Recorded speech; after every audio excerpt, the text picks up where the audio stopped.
Sahana Vavatu Sahano Bhunaktu Sah Viryam Karavavahai Tejasvinavadhitamastu Ma Vitvishavahay. Om Shanti Shanti Shanti. Harihi Om. Shri Gurubhyo Namaha. Harihi Om. Namaste, dear friends. Welcome back to My Yatra, the journey of the eternal self that we've been looking towards. Now, we've seen the cyclical pattern of like how our thoughts become into words, words turn into actions, actions repeated over a period of time become our habits, and eventually that determines our character and becomes our reality. Now, many people jump directly to the reality thinking that you can manifest the desired reality and you can create your desired reality through techniques such as affirmations and visualizations, vision boards. Many such techniques have been given. Yes, these are indeed extremely powerful because they also are very, very subtle. The subtler they are, the more powerful they become. Let's take affirmations, for example. To tackle the negative or the self-sabotaging beliefs that we hold on to. Affirmations are used to change your mindset by redirecting your thoughts from the negative, lower frequency energies to something positive, phrases or statements. It's aimed at changing your belief system by repeating and reinforcing your self-perception. On the surface, it appears that practicing positive affirmations can be extremely simple. And all you need to do is just pick a phrase, repeat it onto yourself. Simple things like, I'm strong, I'm capable, I've done difficult things in the past, I can do them again. I have experienced challenges and I'm more resilient because of this. Or I attract money easily. Some people who struggle with relationships keep repeating to themselves, I have harmonious relationships with all my family members. So basically what you're doing is you're reframing your thoughts and you transform the negative image into a positive frame. So people hope to change their self-confidence and self-worth by reciting these statements and using self-talk to get out of that icky feeling. They even get more specific techniques to stay on track. For example, you may have heard of the 5 Ps. Keep your affirmations positive, present tense, personal, pointed, powerful, right? You make sure that your statements follow the 5 Ps. And you start your day with this intention and watch your mindset transform. Sometimes they use the 3-6-9 method as a manifestation technique. Write down your affirmations on specific number of times each day. So in the morning, you write it 3 times. In the afternoon, you write it 6 times. And in the evening, you write that same thing 9 times. And it's believed that this will eventually change, this repetition will change your beliefs. There's also a 10x3 simple method. It's also very powerful. Pick up a sentence and write it 10 times thrice a day. So that amplifies your positivity and you can manifest the desires you choose. And that just speeds up your manifestation. Now, let me ask you this. If it was as straightforward as simply repeating it to yourself, why don't we see these results consistently? Now, could be a host of factors. Sometimes it could be a user error where they do not do it consistently, or they write it, but they don't follow it up with actions, because remember, words have to become actions and actions have to be repeated to become a habit. So unless they intentionally move the needle, it doesn't just automatically happen. But most importantly, it's those underlying issues that need to be addressed first. There may be low self-esteem issues. There may be some unhealed traumas, some triggers that people have to work through, right? It's that underlying belief system as hard as we try to change that subconscious mind and make it believe our statements, it doesn't matter if we don't believe them ourselves. It reminds me of a story of a timid soul called Jimmy. Jimmy was an 8-year-old, very, very scared of birds, extremely scared of birds. He had once seen a bird come, swoop down, pick up a smaller animal, and the eagle just disappeared with it. And that set some fear in him. So now all he could imagine was those sharp beaks and those beady eyes. Constantly, anytime he would go and see a bird, it would just think that it's going to come swoop me down and pick me up and boom, I'm gone. So it was really horrifying experience for him. And the sight of even a sparrow, a small teeny weeny bird, but even the sight of the sparrow would just scare him a lot and send shivers down his spine, and he would sprint for cover. So on the outside, the fear seems to be irrational, right? Yet for the child, this was very paralyzing because he just couldn't move. As much as he wanted to be on the playground with his friends, and he wanted to run, and he wanted to play in the park, go on the swings, this fear of birds just would not let him go. So they decided to work with a therapist, and the therapist taught him affirmations, and Jimmy started enjoying this self-talk and the intentional statements, and he was absolutely sure he could challenge his limiting beliefs. And so he began repeating and writing, I am stronger than my fears. Birds are not a threat to me.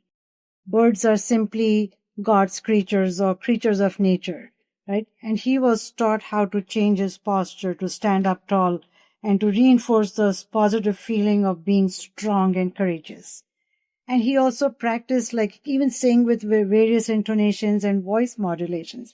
It was fun to watch him work on himself, right? And as each day passed, he appeared to be getting more and more confident and fearless. And he changed his posture. He was after, I think, 4 to 6 months, he thought he was ready and he could now leave the facility and go test his fears out. And they all had a pep talk with him like, buddy, you can do this. You got this. You are brave.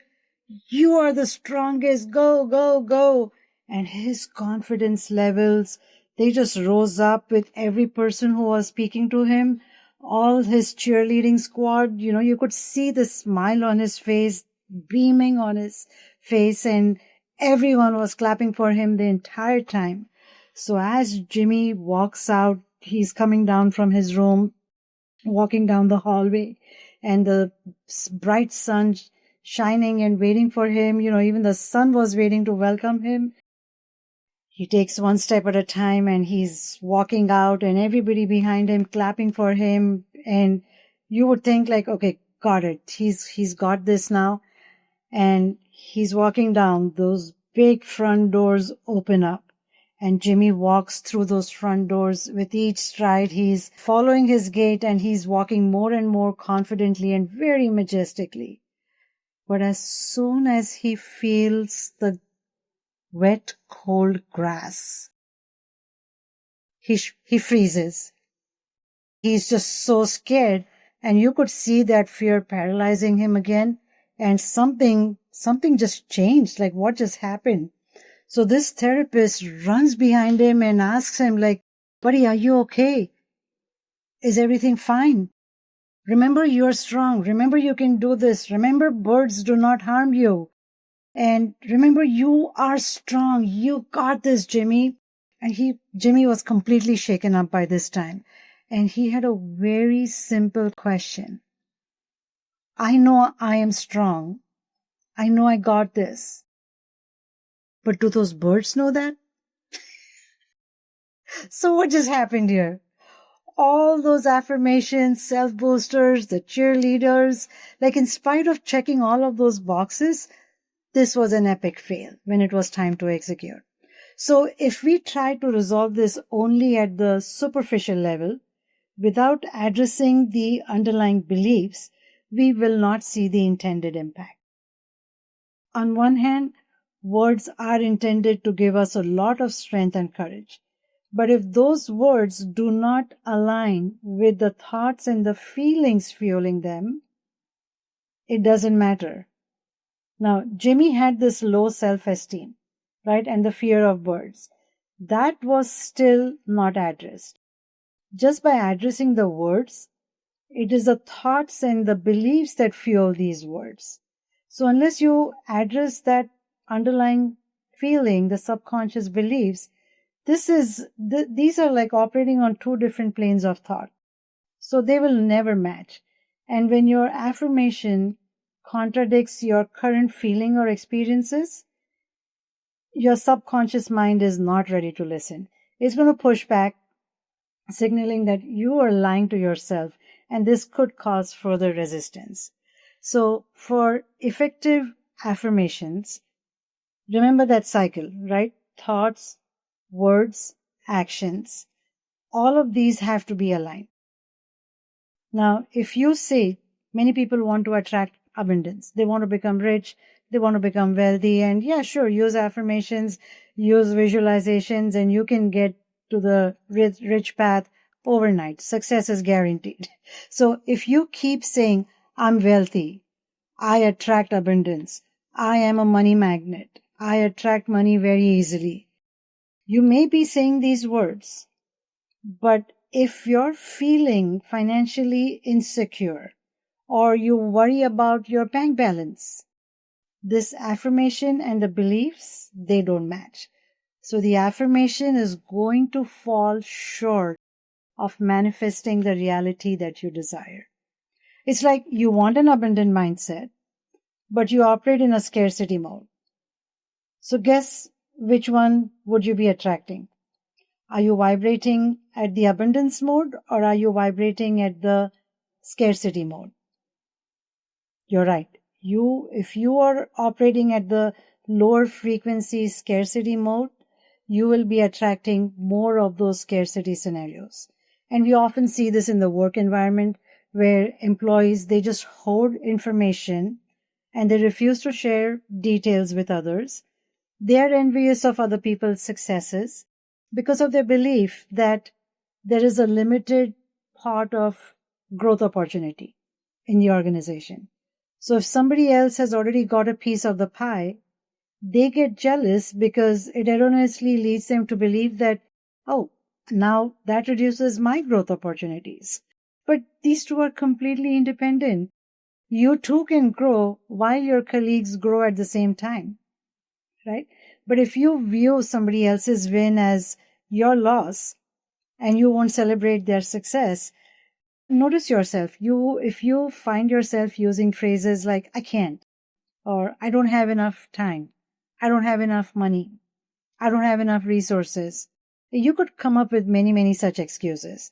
So pause, check in with yourself, and do a root cause analysis to explore what are those underlying beliefs and thoughts that you are triggering that trigger those kind of statements that come out of you that I don't have enough. What baggage are you still carrying that influences those erroneous beliefs? Remember when we were unraveling the spaghetti, that joy, peace, and happiness that you are is coming as a bundle of joy. And as you start unraveling, these are the belief systems that we need to take a look at and try to address them, heal them. Because as long as those belief systems are bundled with you, they are going to trigger you in the wrong manner. So there's so much to unpack over here. But at a minimum, we must understand that everything in this universe is a vibration. Let me repeat that. Everything in this universe is a vibration. Our thoughts, words, emotions, it's all energy. And as energy, it emits a frequency. And whatever frequency you are vibrating at, those are the situations that you attract, right? So if you want peace and harmony and tranquility, but you operate in the lower frequencies of anxiety, worries, stress, guess what will you be attracting more? Peace, happiness, joy will be so much further away because you are operating in this frequency of fear, stress, anxiety, and the situations that you attract will be of a similar nature. There was a fascinating experiment once that was done that demonstrates this perfectly, this alignment. Picture a pendulum sitting completely at rest next to a tuning fork. And let's say the tuning fork was vibrating at 440 hertz. Okay, so there's this pendulum next to a tuning fork at 440 hertz. It's at rest because there's no other motion on the side. Now, the experiment goes as they start playing the tuning forks of different frequencies, not 440, but they pick up 128, they pick up 504, they pick up some other frequency, but not 440. And no matter how much those other tuning forks were making the noise and vibrating those frequencies, the pendulum did nothing. It still continued to be at rest. But the moment they strike a tuning fork of 440 hertz, the same frequency as this pendulum, it begins to oscillate. That's the power of alignment. When you're vibrating at that particular frequency, which was a 440 that they banged, whatever your energy, your mindset, your actions, you naturally attract what matches it. So then this pendulum also starts moving. And this is how energy and alignment work in life. The pendulum didn't move when other frequencies were played because they weren't in sync. They weren't trying to connect with each other. So your energy does not match this other person's energy or the mindset or those actions. When they did not match, there was no motion. But the minute the tuning fork of 440 was struck, the exact frequency of the pendulum, it began to oscillate because they were aligned. So affirmations, similarly, affirmations alone won't change your life if the underlying beliefs that you're stuck in don't change. So you want to be operating at abundance, but your beliefs are of scarcity. Those are not congruent with each other. You can repeat those words of abundance all day long till the cows come home. But deep down, if you're operating from fear, doubt, or not enough mindset, then you'll keep attracting those situations that match the energy. It's like planting seeds in the toxic soil. So that toxicity has to be addressed and removed first. Because no matter, even if you plant those affirmations in that toxic soil, nothing's going to grow. So to make affirmations work, or visualizations, or your vision boards, whichever techniques you use, to make them work, you have to dig deeper. Shift your beliefs. Align your thoughts, emotions, and actions with the frequency of abundance. That's when you will see how reality starts to change. So if you take this in, many people, they feel stuck in their current state that they operate. And they get into this victim mentality, the poor me mentality, the why me, poor me kind of victim mentality. So what now do you think needs to happen to switch from that victim mentality to the creator mentality? That means going from completely feeling helpless because you are victimized to now feeling empowered. I can do this. I got this. Right? I've been there in the past, so I can tell you from my past experience. It's all about the energy, and it's all consuming. It is all encompassing, and we feel trapped.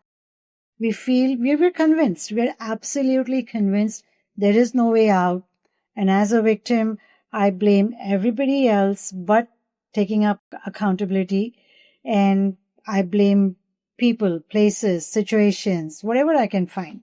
Like, oh, poor me, these things happened to me, and this is why I'm here. And I do distinctly remember, I was emotionally depressed, completely overwhelmed, depleted from all possible angles, mentally, psychologically, spiritually, completely depleted. And all my creativity was zapped. When my creativity and humor was zapped, I knew something was wrong. But I just could not control it. And I felt I had no more energy left to go create something. So how can I even think of myself as a creator, right? Because I am in so much sadness and suffering. So everything seemed to be stacked against me. All my colleagues, all the people, my coworkers, all my friends, everything was against what I was wanting. And I felt extremely broken emotionally, physically broken, just like I was convinced this whole world is against me. So what's the point? It's not going to work out. I've tried this in the past and I went from pillar to post trying to get some help, and anybody who would remotely even promise like a dangling carrot of hope, like, yeah, you can do this affirmation, test this visualization, test this vision board, it would work. I would run to those thinking like, yeah, that's going to work. But here's the thing. The stories we tell ourselves, they are powerful. You will fight tooth and nail to stay consistent with the story you believe about yourself, even if that story is tearing you apart. That's the power of self-verification. Even psychologists have proved we are wired to confirm our existing self-view, even if it's negative. Henry Ford, who was the founder of the Ford Motor Company, emphasized that power of mindset and the attitude that we need when it determines success or failure. His famous quote, "Whether you think you can or you can't, you're right." Right? Both these wolves are playing games in our mindset. Which one do you nurture? You think you can or you think you cannot? If you believe you're not good enough, you'll unconsciously seek people, situations, and experiences that reinforce this belief even more firmly. You'll dismiss compliments. You'll sabotage your own progress. You'll stay in toxic relationships because they're good for you. And they're good because they feel familiar. And familiar feels safe even when it's painful. And that is why lasting change feels so hard. It's not like a flip of a switch and you believe a news story overnight. Right? Here's the key. You don't have to believe your news story right away. But you just have to stop feeding that old one completely. Stop giving it power. Stop letting it dictate your choices. And little by little, as you step into your new actions, you surround yourself with new people, new influences, you challenge your old beliefs. This new story that you are creating for yourself starts to take root.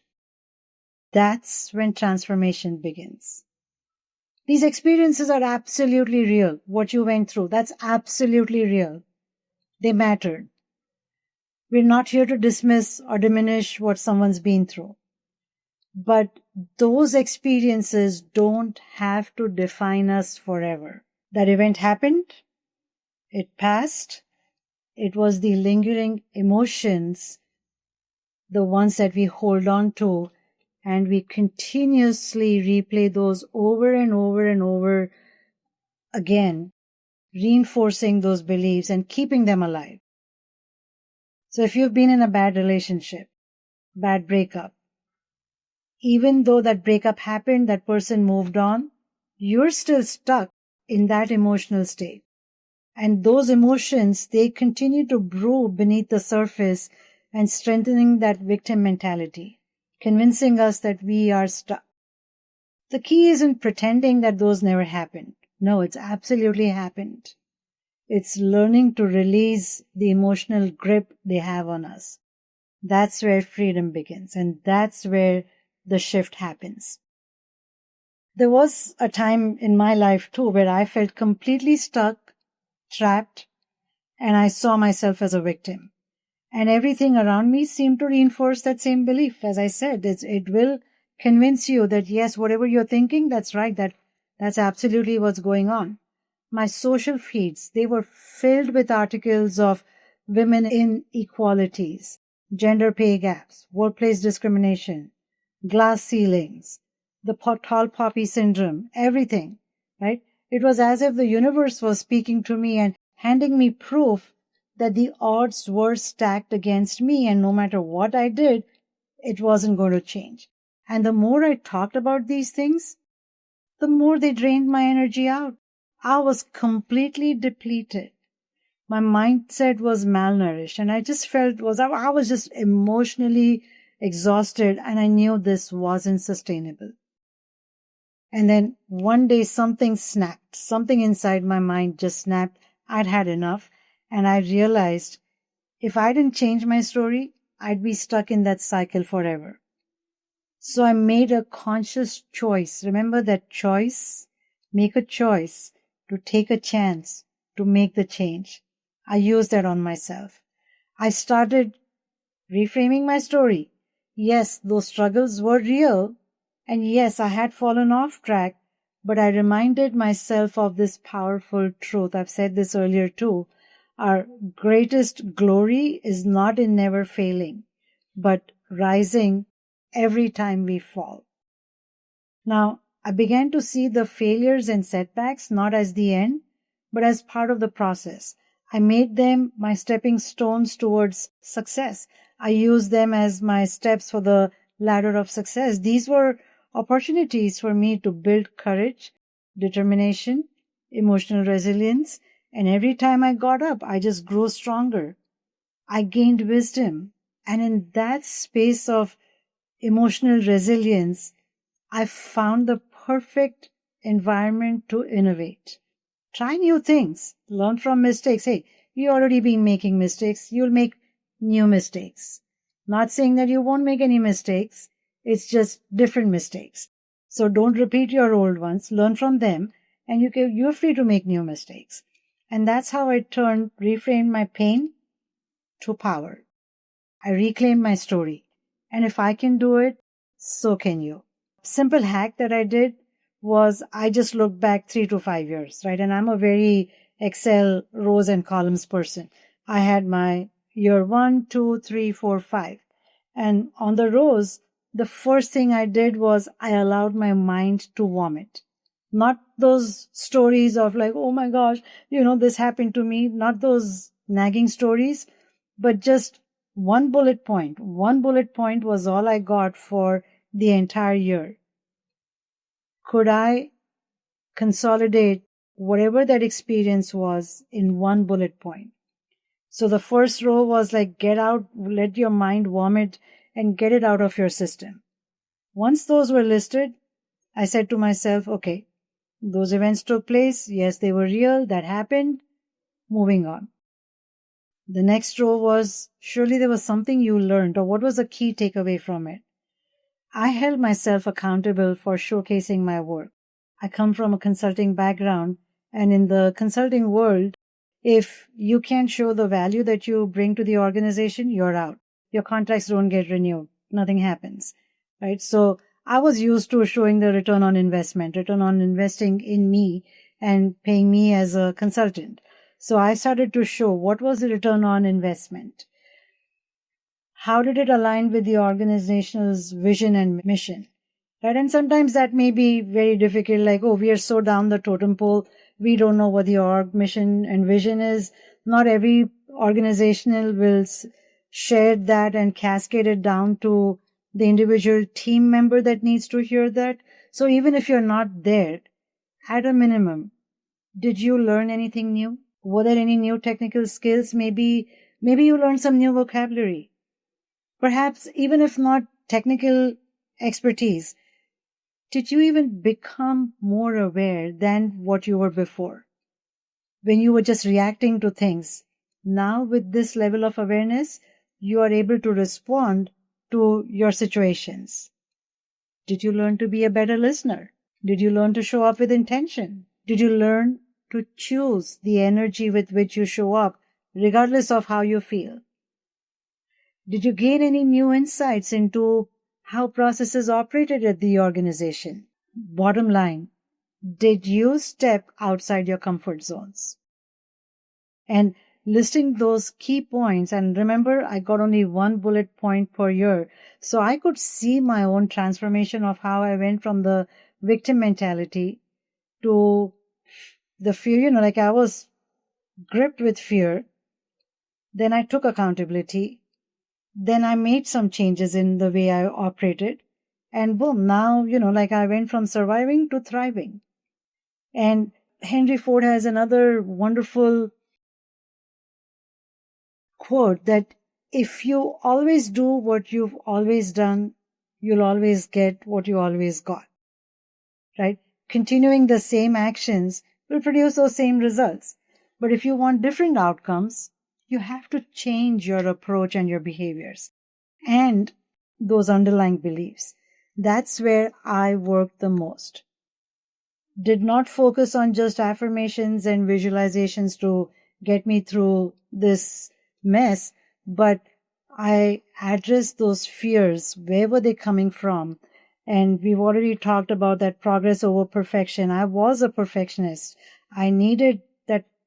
I had a fear of rejection. I had that need for everybody to want me, to like me, to appreciate what I was bringing to the table. But with the strength and what I found through this exercise, going through this exercise, now it doesn't matter. Now it really doesn't matter if anybody recognizes it or not. I know what I bring to the table. I know what I'm worth. I know my value. And that's when I decided to prioritize self-care. Because you have the power to rewrite your story. Your story is always within you. You don't need this external noise. You just need to understand what narratives have you been feeding yourself. And if those narratives that you've been living, they aren't serving you, that's the moment you can change everything. You've got what it takes to rise, reframe, and create the life that aligns with your true potential and the purpose that you are here for.